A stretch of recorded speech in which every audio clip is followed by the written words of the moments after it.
Vamos.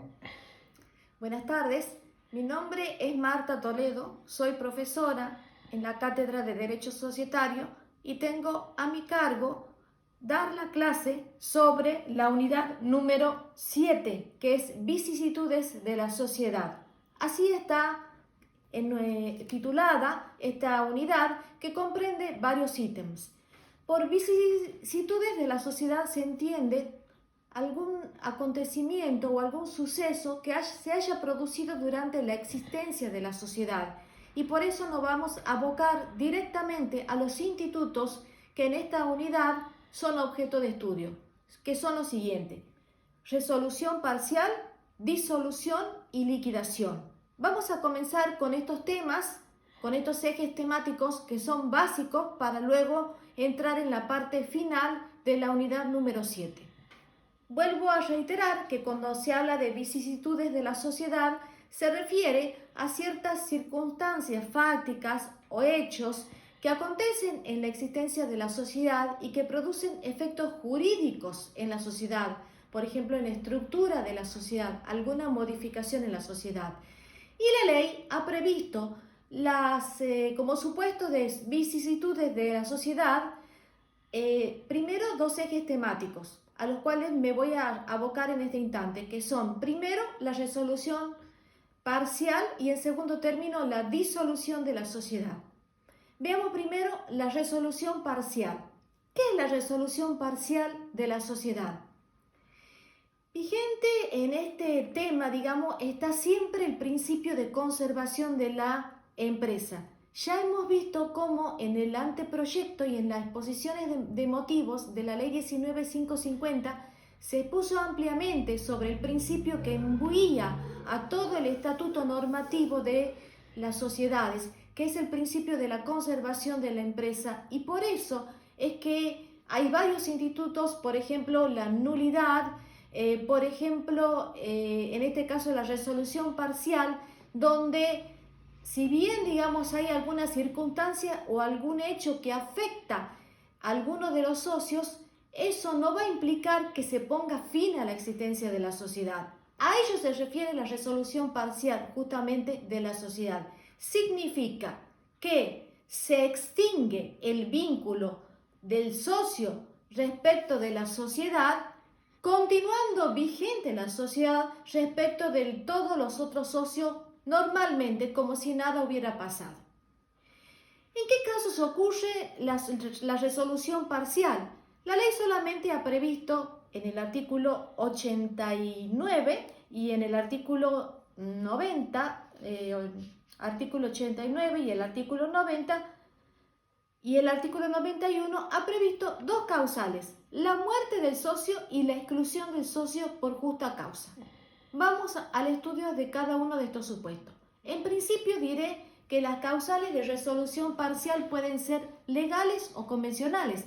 Así se ha considerado y así lo dice el texto mismo de la ley, porque al establecer en el artículo 89 que existen causales de resolución parcial, hace referencia tanto a las previstas por la ley como a las que se puedan prever estatutariamente, es decir, a las que se puedan prever en forma convencional cuando se redacte y se firme o se suscriba el estatuto societario.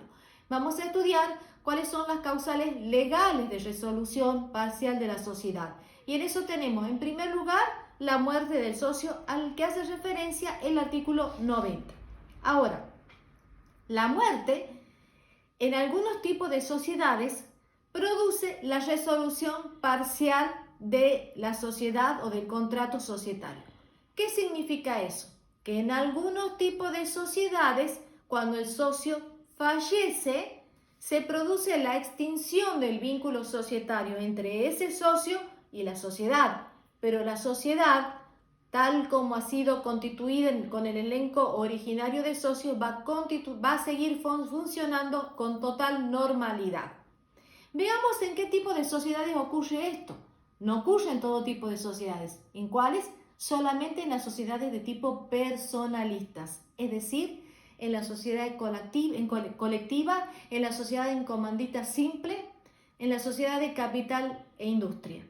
Por eso el artículo el 99, que hace referencia a la muerte del socio, dice: solamente en los tipos sociales, y describe cuáles son los tipos sociales a los que ya me referí, la muerte produce la resolución parcial del contrato societario.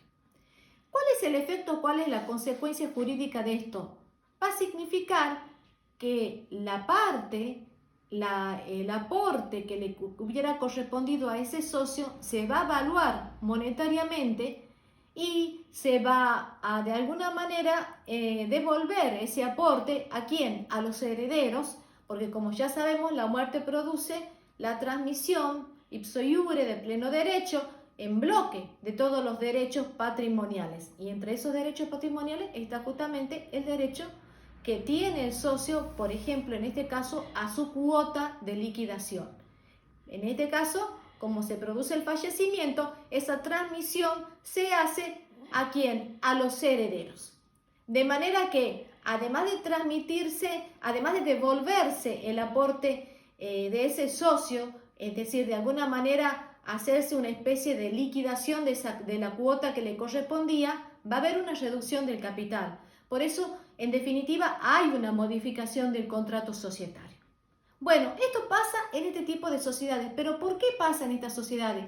Porque son sociedades en donde la persona del socio, las características, la personalidad, los conocimientos que tenga el socio, las cualidades en definitiva o aptitudes personales son de gran relevancia y en definitiva han sido tomadas en cuenta al constituir esa sociedad.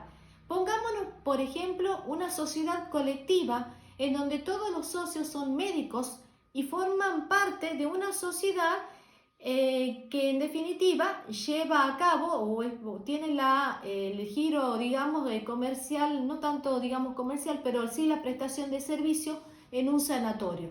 Entonces, obviamente, la muerte de ese socio va a extinguir el contrato societario respecto del socio médico fallecido y no va a continuar con los herederos que podrían o no ser médicos.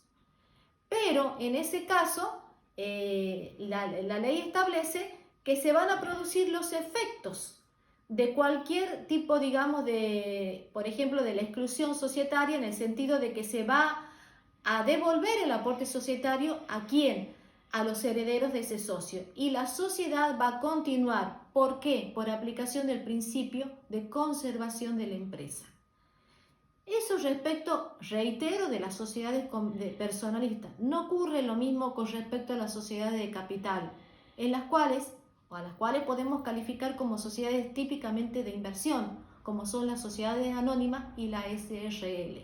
Efectivamente, en esa sociedad, quien se constituye como socio apuesta más a la inversión y no tiene presente ni las cualidades ni las condiciones personales del accionista o del socio en la SRL. En ese sentido, la muerte de un socio en este tipo de sociedades de capital no va a producir la resolución parcial, sino que el lugar de ese socio va a ser continuado. ¿Por quién? Por los herederos del accionista o bien de los herederos del socio en la SRL. Ese es el principio. Ahora bien, ¿es posible pactar que se continúe la sociedad con los herederos del socio fallecido? La ley en el artículo 90 expresamente establece que es lícito pactar la continuación de la sociedad con los herederos del socio fallecido. ¿Pero en qué sociedades? En dos. Y habla de la sociedad de responsabilidad limitada y habla de la sociedad en comandita simple. Agregando que en el caso de la sociedad en comandita simple, los socios que ingresan, los herederos del socio, pueden condicionar su incorporación a la sociedad a que su parte se convierta o se transforma en una participación o en una parte con responsabilidad limitada. Por otro lado, también tenemos que tener presente el artículo 155 de la Ley de Sociedades, en donde específicamente, y ya cuando entra a regular la SRL, también habla de este pacto que puede establecerse en el inicio entre todos los socios, es decir, de esta cláusula por la cual se prevé el fallecimiento de cualquiera de los socios y se establezca la posibilidad de continuar con los herederos. Nada más que en el artículo 155 establece otros principios que deben aplicarse. Por ejemplo, que en el interín, hasta que se determine quiénes revisten la calidad de herederos del socio fallecido, va a continuar en la parte, en el statu quo de socio, el administrador provisorio de la sucesión, que es el designado por el juez de sucesorio. Y también establece que si hay limitaciones en el estatuto respecto de las transmisiones de las cuotas, esas limitaciones serán inoponibles para los herederos durante el plazo de 3 meses. Sin embargo, la sociedad o los socios tendrán la opción de comprar una vez que tengan conocimiento en forma fehaciente de cuál es el precio que le ha sido ofrecido de alguna manera a los herederos para la adquisición de las cuotas en la SRL. Bueno, veamos cuál es otra de las causas o de las causales que prevé la ley y que provoca la resolución parcial de la sociedad: la exclusión del socio. Y a eso hace referencia en el artículo 91. Y dice que la sociedad se resuelve parcialmente también por la exclusión de uno de los socios. ¿En qué tipo de sociedades? Y aquí volvemos al tema. En las sociedades únicamente de personas, en las sociedades personalistas, en la sociedad colectiva, en la sociedad en comandita simple, en la sociedad de capital e industria. La exclusión del socio ocurre siempre que haya habido una justa causa. ¿Y qué se entiende por justa causa? Se entiende el grave incumplimiento en las obligaciones sociales. Lo dice expresamente la ley. Claro que no, es un concepto que en definitiva va a tener que valorarse judicialmente si es que se discute a qué se entiende por un grave incumplimiento en las obligaciones sociales. No cualquier incumplimiento constituye, digamos, una causal, una justa causa que abra la puerta a la resolución parcial. Por eso es que los anales de jurisprudencia están llenos sobre el tema de qué se considera un grave incumplimiento en las obligaciones sociales. Por empezar, obviamente sabemos que el deber principal que tiene un socio es el del aporte, pero ya la misma ley establece que en el caso de que se constituya el socio en mora porque no aportó, la sociedad, y esto va en realidad para todo tipo de sociedades, la sociedad tiene el derecho de excluir al socio que no cumplió con su obligación principal, que es el aporte al cual así se comprometió o se obligó. Bien, veamos qué puede entenderse por grave incumplimiento. En realidad, la ley no ha hecho más que establecer esta fórmula genérica, pero en la jurisprudencia podemos encontrar, es decir, en los tribunales, distintos fallos que hablan sobre el grave incumplimiento de las obligaciones sociales. Y así, por ejemplo, el socio renuente, el socio que no va a ninguna de las reuniones sociales o que obstaculiza e impide el cumplimiento de las reuniones sociales, es decir, que de alguna manera y en forma dolosa, de alguna manera impide que se hagan o se realicen las reuniones sociales, que es algo fundamental porque constituye el órgano de gobierno de una sociedad. También podemos tener, por ejemplo, aquel socio que desvía los fondos societarios, también en forma dolosa y para perjudicar a la sociedad, o aquel socio que realiza actividades en competencia con la sociedad y no pone en conocimiento de la sociedad como debería ser con su obligación o su deber de lealtad. Otro de los ejemplos que se ha dado es cuando el socio de alguna manera haya sustraído los bienes muebles o cosas muebles que forman parte del establecimiento comercial, los haya sustraído y los haya llevado a su domicilio, etc. Todos esos constituyen graves incumplimientos en la obligación social. Entonces, ¿cuál es la forma en la que se puede producir el distanciamiento, el alejamiento de ese socio o la desvinculación, como se ha definido la resolución parcial, de ese socio respecto de la sociedad. Hay dos formas. Una es una forma muy sencilla, que se discute una vez que se toma conocimiento de cuál es el hecho que genera o cuál es el hecho que constituye ese grave incumplimiento en la obligación social, se ponga en conocimiento inmediato de todos los socios, a través de una reunión de socios, de una asamblea, a través del funcionamiento de lo que es el órgano de gobierno, es decir, que todos los socios reunidos tomen conocimiento y tomen una decisión respecto de ese socio, con la existencia también del socio del cual estamos hablando. Si en esa reunión de socios se delibera, se resuelve que este socio ha incurrido en esa causal del grave incumplimiento de las obligaciones sociales y si hay consentimiento del socio afectado, entonces no hay ningún problema, no se genera ningún conflicto de interés.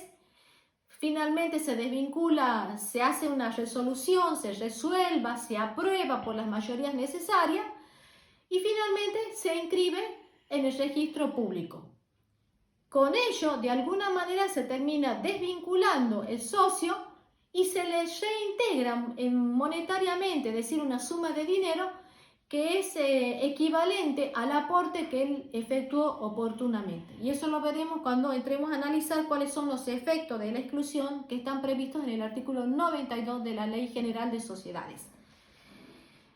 Pero si el socio no acepta la causal, entiende que no existe un grave incumplimiento por su parte, entonces ya se origina un conflicto, ya se origina una controversia. Y esa controversia solamente puede ser resuelta ¿en dónde? En los tribunales, a través de un juicio. Es decir, la cuestión ya se judicializa, porque de alguna manera la sociedad tiene que separar a ese socio. Y quien puede hacerlo solamente es un juez. En ese caso, habría que entablar una demanda, una acción, que es la demanda o acción de exclusión del socio. Hay un plazo para ejercerla, un plazo de caducidad, por eso hablo de que es un plazo para ejercer esa acción. Ese plazo de caducidad son de 90 días corridos desde el momento en que se toma conocimiento del hecho que ha generado la causal. Y tanto la acción puede ser social, y en ese caso quiere decir que la sociedad la ejerza, esa acción, y quien va a representar a la sociedad o quien represente a la sociedad será el encargado, quien tenga la obligación de entablar la demanda judicial, y también puede ser ejercida a título individual por cada uno de los socios. El plazo, vuelvo a reiterar, es de 60 días y se cuentan, de 90 días y se cuentan desde el momento en que se tuvo conocimiento del hecho que generó la causal de resolución parcial. Finalmente, en el artículo 92 están los efectos. Los efectos de la exclusión del socio son, en primer lugar, que tiene derecho a una suma de dinero que es equivalente al aporte que él ha realizado. Se entiende que la evaluación del aporte debe ser realizada en forma, digamos, a través de un balance y debe ser conforme los valores de una empresa en marcha, porque no estamos hablando de una cuota de liquidación, sino de una empresa que va a continuar existiendo y va a continuar con el giro normal de sus actividades. Por otro lado, también participa de las pérdidas, como así también de las ganancias de las operaciones que están en ejecución. Si es que ha entregado algún bien en especie como aporte y este bien es esencial, entonces para el cumplimiento del objeto societario, entonces será acreedor, por así decirlo, de una suma de dinero equivalente a ese bien. Y por último, respecto de los terceros, su responsabilidad en las obligaciones que se han contraído va a subsistir hasta la fecha en que se inscriba su total desvinculación con la sociedad, es decir, hasta que se inscriba su exclusión de la sociedad en el registro público. No quiero olvidarme de referirme que cuando la ley habla de exclusión del socio, no solamente se refiere al grave incumplimiento en las obligaciones sociales. Hay también otra causal, que es la inhabilitación, la incapacidad, la declaración del concurso o de la quiebra.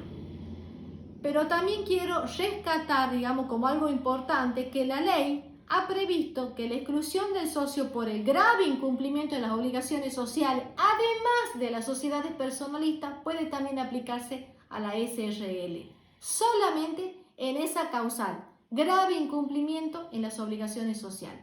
Respecto de las otras, de incapacidad, inhabilitación, declaración de quiebra o concurso, está reservada exclusivamente para las sociedades de personas. Bien, ¿qué ocurre en las sociedades de dos socios? ¿Qué ocurre cuando uno de los socios incurre en el grave incumplimiento de las obligaciones sociales? A esta pregunta la responde el artículo 93 de la Ley General de Sociedades y establece que el socio inocente asume el activo y el pasivo. ¿Qué quiere decir? Que el socio inocente se va a hacer cargo de todo, en definitiva, porque va a tener sobre sus espaldas el cumplimiento de todas las obligaciones de las operaciones pendientes de ejecución y asimismo va a tener que cuidar del patrimonio en lo que es la parte activa, es decir, en lo que significan los bienes que componen el activo societario. Pero además dice, sin perjuicio de lo que establece el artículo 94 bis. ¿Por qué remite al artículo 94 bis? Porque el artículo 94 bis hace referencia exclusivamente a las sociedades, a la sociedad en comandita simple y a la sociedad de capital e industria, y estipula que en el caso de que hubiera dos socios, uno con cada calidad, por ejemplo, en la sociedad de capital e industria, un socio capitalista y un socio industrial, y uno de los socios falleciera o por alguna causal estuviera en curso, digamos, en este grave incumplimiento de las obligaciones sociales, entonces establece que la sociedad de pleno derecho se convierte en una sociedad anónima unipersonal. Es la única excepción que hay. ¿Qué ocurriría con los otros tipos de sociedades? En general los autores, y en especial Vítolo, establece que entrarían dentro de las sociedades informales de la sección cuarta. Bien, con este panorama terminaríamos el tema de la resolución parcial de la sociedad. Pero quiero volver al inicio para hacer referencia a algo fundamental que no se aclaró desde el comienzo. Y es que las causales de resolución parcial del contrato pueden ser tanto legales, como las hemos estudiado, que son las previstas en la ley, y las hemos estudiado enumerando los artículos, pero también puede haber convencionales, es decir, que los socios pueden en el mismo estatuto societario establecer cláusulas por las cuales determinen que el socio puede ser desvinculado de la sociedad. ¿Cuál podría ser, por ejemplo? Una de ellas podría ser si el socio cambia su domicilio al exterior y se muda, digamos, del país, y entonces ya no podría estar presente en las reuniones en donde es necesario ejercer su derecho de voz y voto. Por ejemplo, donde los socios le den tanta importancia a la presencia del socio en las reuniones que no admitan, por ejemplo, que el socio pueda actuar a través de un apoderado. Esa podría ser una de las causales. Otra también podría ser de que el socio de alguna manera llegue a cumplir cierta edad, 70 años, por ejemplo. También podría convenirse que el socio sea inhabilitado de su profesión, por ejemplo, que caiga por algún motivo, alguna circunstancia en alguna inhabilitación profesional, y entonces también se abre la puerta a la resolución parcial para que este socio quede desvinculado de la sociedad. Es decir, todo lo que caiga dentro del principio de la autonomía de la voluntad, siempre y cuando no toque cuestiones que sean de orden público. Bueno, eso es todo por ahora. Termina el tema de la resolución parcial de las sociedades, creo que está claro. La resolución parcial significa que uno de los socios ha incurrido o está en una circunstancia, en una situación por la cual esa situación le genera alguna vicisitud respecto de la sociedad que va a terminar desvinculándolo con la sociedad. Por eso se ha dicho que la resolución parcial es el procedimiento por el cual se desvincula a un socio de la sociedad, continuando con plena vigencia la sociedad en el elenco originario de socios, hasta el cumplimiento de su objeto y durante el plazo que se ha estipulado. ¿Cuáles son las causales por las cuales puede desvincularse un socio de la sociedad? Vuelvo a reiterar, son legales o pueden ser convencionales. Las legales son a las que ya me referí: la muerte, la inhabilitación, la incapacidad, la declaración en concurso, la declaración de quiebra y también la exclusión por justa causa, que significa el grave incumplimiento de las obligaciones sociales. A esa ya me referí. También me refería a cuáles son los efectos, por lo que entiendo que está claro este tema y vamos a pasar en un cuarto intermedio a el estudio de la disolución de la sociedad. Ahora, quiero que tengan presente que la resolución parcial puede ocurrir en cualquier momento de la existencia de la sociedad. Si nosotros trazamos una línea de tiempo, podemos decir que acá comienza la existencia de sociedad y acá termina con la inscripción en el registro público la existencia de la sociedad. En el transcurso de este tiempo puede producirse cualquier suceso, cualquier vicisitud que origine de alguna manera esa resolución parcial. Y lo que vamos a estudiar ahora es la disolución, que no es el fin de la existencia de la sociedad, sino que es el principio del fin, como varios autores han dicho. Cuando la sociedad comienza de alguna manera la etapa final, pero no es el fin de la existencia. Y eso lo vamos a estudiar ahora en un cuarto intermedio. Muchas gracias.